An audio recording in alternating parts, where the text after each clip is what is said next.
এই গল্পটি একটি বাবা ও ছেলে নিয়ে। এক বাবার অনেক টাকার মালিক, অনেক জমি জায়গা ছিল, অনেক সম্পদ ছিল। ছেলে ভাবতো আমার বাবার তো অনেক টাকা, অনেক জমি জায়গা, অনেক সম্পদ রয়েছে, তাই ছেলে কোনো কাজে মন দিত না। বাবা যে সঞ্চয় করে টাকা সে ছেলে বাবার কাছ থেকে নিত আর এদিকে সেদিকে ঘুরে ফিরে খরচা করে ফেলতো। বাবা ভাবলো এভাবে চললে তো হবে না, আজ আমার ছেলে বড় হয়ে গেছে, এভাবে যদি টাকা পয়সা ধ্বংস করে দেয়, খরচা করে ফেলে, ভবিষ্যতে তো কিছুই থাকবে না, সে তো খালি হাতে হয়ে যাবে। তাই বাবা তার ছেলেকে ডেকে বলল, শোন, অনেক হয়েছে, আর না, তুই অনেক টাকা খরচা করে ফেলেছিস, তবে আর চলবে না। আমি বলে দিলাম কাল তোকে 500 টাকা রোজগার করে নিয়ে আসতে হবে। যদি রোজগার করে না আনতে পারিস তাহলে আমি তোকে কিন্তু বাড়িতে ঢুকতে দিব না। ছেলে সকালে করে উঠে টাকা জোগাড় করার জন্য বাড়ি থেকে বেরিয়ে গেল। বাড়ি থেকে বেরিয়ে গিয়ে সে গাছের তলায় বসে বসে ভাবতে লাগলো, আমি তো কোনদিন কাজ কাম কিছুই করিনি, তাহলে টাকা কোথায় পাবো, কিভাবে টাকা সঞ্চয় করব, টাকা কিভাবে রোজগার করব, সে ভাবতে লাগলো। ইতিমধ্যে তার মা চুপ করে যে ছেলেদের সামনে যে খাড়া হলো। বাবা তুই চিন্তা করতেছিস? হ্যাঁ মা, আমি চিন্তা করতেছি, কারণ বাবা বলেছে আজ 500 টাকা যদি আমি না নিয়ে যেতে পারি তাহলে আমাকে বাড়িতে ঢুকতে দিবে না। তার মা বলল, এই যে নে 500 টাকা আমি দিলাম, তোর বাবাকে বলিস না, তুই সন্ধ্যাবেলা বাড়ি চলে যাস। ছেলেটি মহা আনন্দে বাড়ি ফিরলো। বাড়ি ফিরে বলল, বাবা বাবা। বাবা বলল, হ্যাঁ কি রে, কি ব্যাপার, টাকা নিয়ে এসেছিস? হ্যাঁ বাবা, আমি টাকা নিয়ে এসেছি, এই যে 500 টাকা। তার বাবা বলল, তো সেই টাকা আমার লাগবে না রে, আমার বাড়ির যে মাঝখানে কুয়াটা রয়েছে সেই কুয়ায় নিয়ে টাকাটা ফেলে দে। ছেলেটি সেই টাকাটা কুয়ার মধ্যে নিয়ে ফেলে দিল। এবার তার বাবা বলল, দেখ আজ 500 টাকা নিয়ে এসেছি ভালো কথা, কিন্তু কালকেও আমার 500 টাকা লাগবে, কালকেও তোকে কিন্তু 500 টাকায় রোজগার করে আনতে হবে। সকালে উঠে ছেলেটির মাকে বলল তার বাবা তার স্ত্রীকে বলল এক কথায়, দেখো তোমার বাবার খুব অসুখ, তুমি এক কাম করো, তুমি না তোমার বাবার বাড়ি চলে যাও। অর্থাৎ ছেলেটির নানির বাড়িতে তার মাকে পাঠিয়ে দিল তার বাবা। এবার তার বাবা ছেলেকে বলল, ওই রে টাকা রোজগার করতে যাবি না? হ্যাঁ বাবা, যাবো যাবো যাবো, আজ কিন্তু 500 টাকা আনতেই হবে।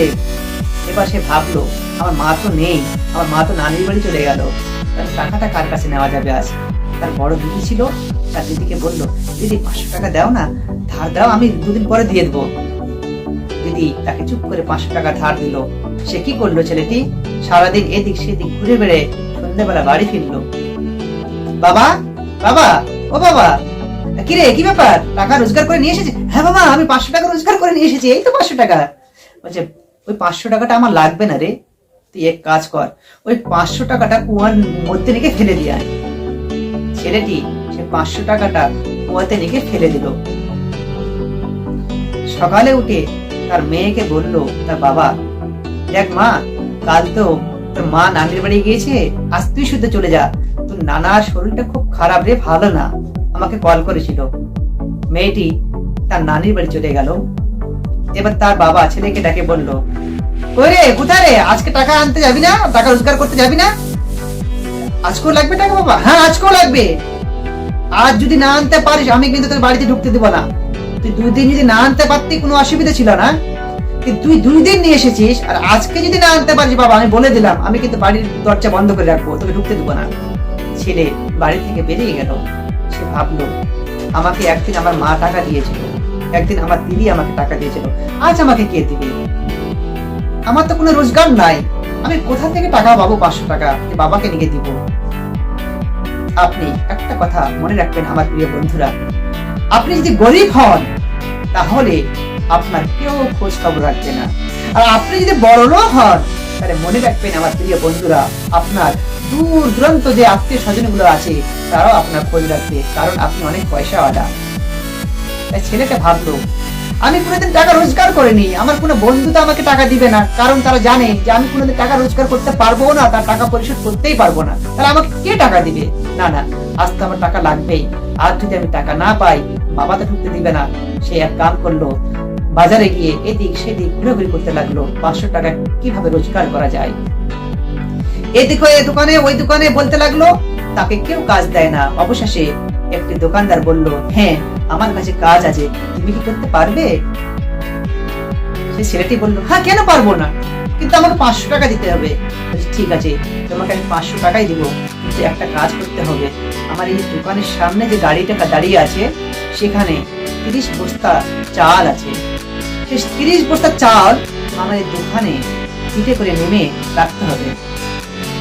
ছেলেটি কোনোদিনও কাজ করেনি, তাই ভাবলো টাকা আমার রোজগার করতেই হবে, যত কষ্ট হোক। সে খুব কষ্ট করে 30 বস্তা চাল পিঠে করে নিয়ে দোকানে নামিয়ে রাখলো। তার পিঠটা পুরো লাল হয়ে গেছে, তার গোটা শরীরটা ব্যথা করতেছে। দোকানদার তাকে 500 টাকা দিল। সে 500 টাকা নিয়ে গিয়ে সে তার বাবার হাতে ডেকে দিল, বাবা, ও বাবা, আরে কি ব্যাপার, আজ এত দেরি করে আসলি যে? টাকা নিয়ে এসেছিস? হ্যাঁ টাকা নিয়ে এসেছি বাবা। কই টাকা দেখি। ছেলে তার বাবার হাতে 500 টাকা দিতে গেল। তার বাবা বলল, বাবারে টাকা আমার লাগবে না রে, এক কাজ কর, এই টাকাটা আজকেও তুই সেই কুয়ার মধ্যে ফেলে দে। ছেলেটি রেগে গেল, এ কেমন কথা বাবা, টাকা লাগবে না বলছো? কত কষ্ট করে আমি মেহনত করে টাকা রোজগার করে নিয়েছি তুমি জানো, আর এই টাকা তুমি বলছো কুয়াতে ফেলে দাও? না আমি ফেলতে পারবো না। কেন আমি কুয়াতে ফেলবো? আমার গোটা শরীর ব্যথা করতেছে, আমার পিঠটা খুব ব্যথা করতেছে, কত কষ্ট হয়েছে আমাকে 500 টাকা রোজগার করতে, আর তুমি সেই টাকা আমাকে বলছে ফেলে দাও। কেন ফেলবো?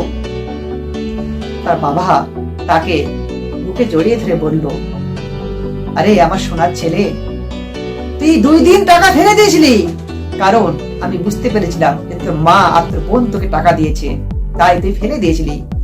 কিন্তু এই টাকাটা তোকে আমি যখন ফেলতে বললাম তুই রেগে গেলি, কারণ এই টাকাটা তুই অনেক কষ্ট করে পেয়েছিস রে বাবা। এই টাকা পাওয়ার জন্য তোকে অনেক পরিশ্রম করতে হয়েছে, তোর গোটা শরীরটা ব্যথা হয়ে গেছে, আমি দেখতে পাচ্ছি। তাহলে একবার ভেবে দেখ বেটা, আমার ছেলে, আমার একবার ভেবে দেখ বাবা, তুই আমার সঞ্চয় করে টাকা, আমি কত কষ্ট করে সেই টাকাটা রোজগার করেছিলাম, তোর জন্যই আমি রোজগার করেছি, কিন্তু সেই টাকা তুই বন্ধু বান্ধব নিয়ে খরচা করে ফেলিস। আমার মনে কত দুঃখ পায় রে বল। আমিও সে টাকা সঞ্চয় করার জন্য কত কষ্ট করতে হয়েছে, কিন্তু সে টাকা তুই অপচয় করে ফেলিস, তখন আমার মনে এভাবেই দুঃখ পায় রে। আজ তোর মনে যেমন দুঃখ পাচ্ছে, আমারও মনে তেমনই এভাবে দুঃখ পায় রে। তাই বলি বন্ধুরা, আসুন, বাবা আমাদের জন্য যে টাকা সঞ্চয় করে রেখেছে, সে টাকাটা দ্বিগুণ কিভাবে করা যায়। আশা করি আমার এই ভিডিওটি আপনাদের ভালো লাগলো।